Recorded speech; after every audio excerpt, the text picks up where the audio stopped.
Assalamualaikum warahmatullahi wabarakatuh.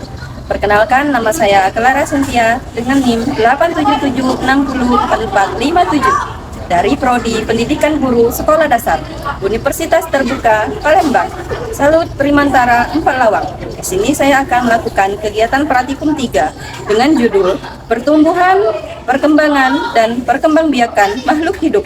Yang pertama, saya akan melakukan pengamatan pada pertumbuhan, perkembangan tumbuhan, yaitu kacang hijau. Dan yang kedua, saya akan melakukan pengamatan pertumbuhan, perkembangan pada hewan, yaitu pada lalat buah, guna memenuhi tugas mata kuliah praktikum IPA di SD dengan dosen tutor Ibu Lisa Dewi Ramadhani, MPD. Mari kita saksikan videonya. Setiap makhluk hidup melakukan pertumbuhan dan perkembangan. Pertumbuhan merupakan proses yang ditandai oleh adanya pertambahan ukuran, volume, dan berat suatu organisme. Sedangkan perkembangan secara umum merupakan suatu proses menuju keadaan yang lebih sempurna. Pada proses perkembangan, ini terjadi proses-proses diferensiasi sel.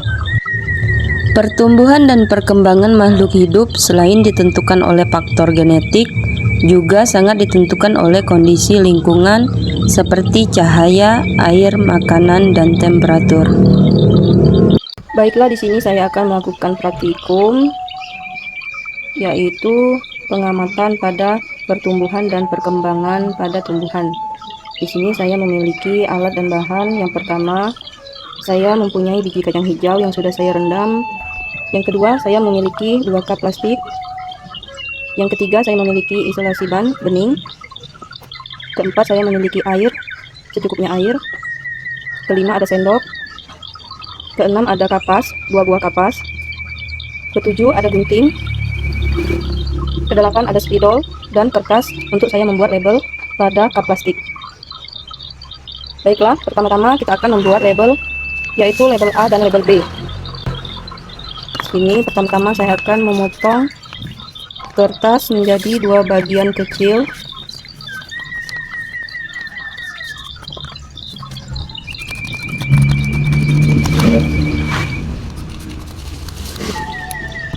Akan kita perkecil lagi.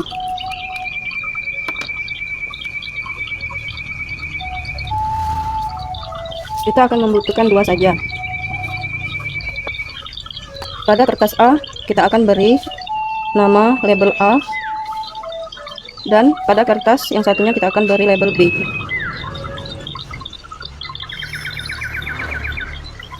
Kemudian kita tempelkan kepada dua cup plastik.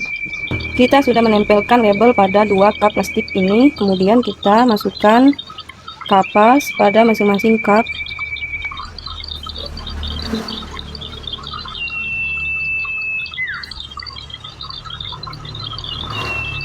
Kita masukkan air secukupnya saja.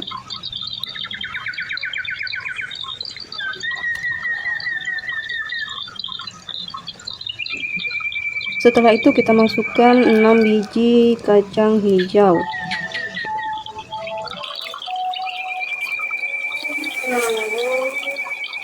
Kemudian kita tunggu pertumbuhan dan perkembangannya beberapa hari ke depan.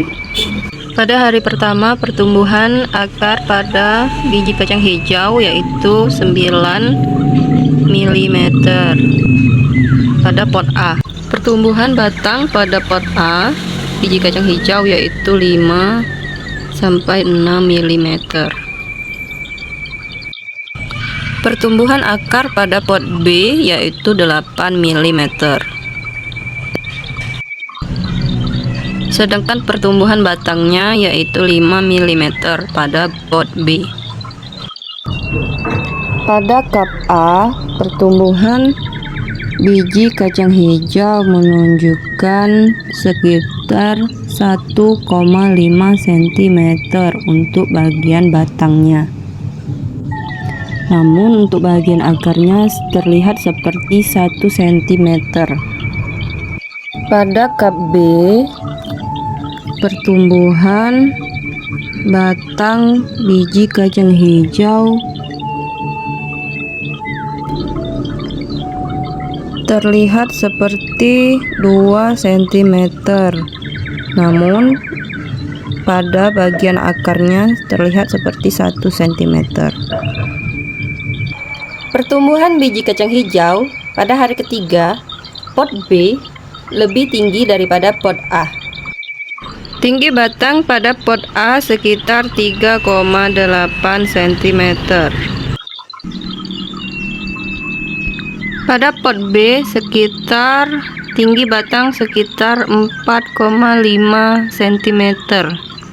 Baiklah, di sini saya mempunyai alat dan bahan, yaitu pertama ada pisang, yang kedua ada mangkok, yang ketiga ada sendok dan garpu, yang keempat ada plastik transparan dan karet, yang kelima ada tisu, yang keenam ada botol atau cup plastik. Saya akan mengupas pisang.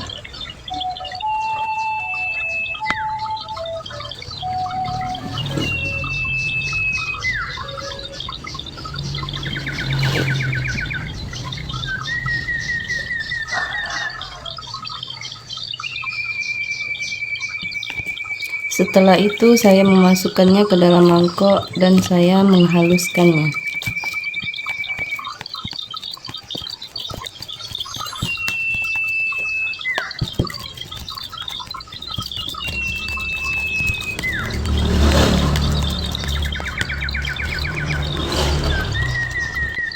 Setelah dikira cukup halus, maka saya akan memindahkannya ke dalam gelas plastik.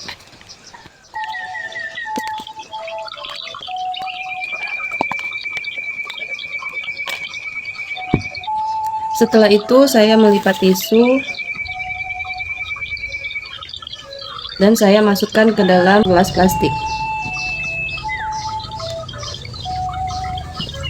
Setelah kita melipat tisu dan memasukkannya ke dalam gelas plastik, kita akan mendiamkannya selama 1 atau 2 jam. Baiklah, kita akan menunggu 1 sampai 2 jam sampai lalat buah masuk ke dalam media. Pada percobaan kita hari Sabtu kemarin, saya diamkan selama 1 malam dan saya mendapatkan lalat buah. Setelah itu saya langsung menutupnya menggunakan kertas dan mengikatnya menggunakan karet. Kemudian pada hari Senin siang, saya melihatnya kembali. Terlihat banyak bintik-bintik putih di dinding gelas. Ini menandakan bahwa lalat buah sudah bertelur. Namun, sebagian dari lalat buah yang sudah bertelur sudah menetas menjadi larva dan aktif bergerak. Dapat kita lihat pada dinding gelas. Pada hari Selasa, ukuran larva lalat buah semakin besar. Mereka menunjukkan pergerakan yang aktif. Pada hari ke-6, larva berubah menjadi pupa. Pupa yang masih muda belum menunjukkan tanda-tanda menggelap. Hari ke-7, perkembangan pupa pada lalat buah semakin menghitam. Sebagian sudah menunjukkan wujudnya seperti lalat dewasa, namun belum keluar dari pupa. Keadaan pupa seperti menunjukkan adanya lalat dewasa di dalam pupa yang menggelap, namun sedikit transparan. Pada hari ke-8 terlihat lalat dewasa keluar dari pupa dengan sayap yang masih lembut dan masih belum bisa terbang. Pada hari ke-9, lalat buah telah sempurna, aktif terbang, dan bisa memulai siklus baru.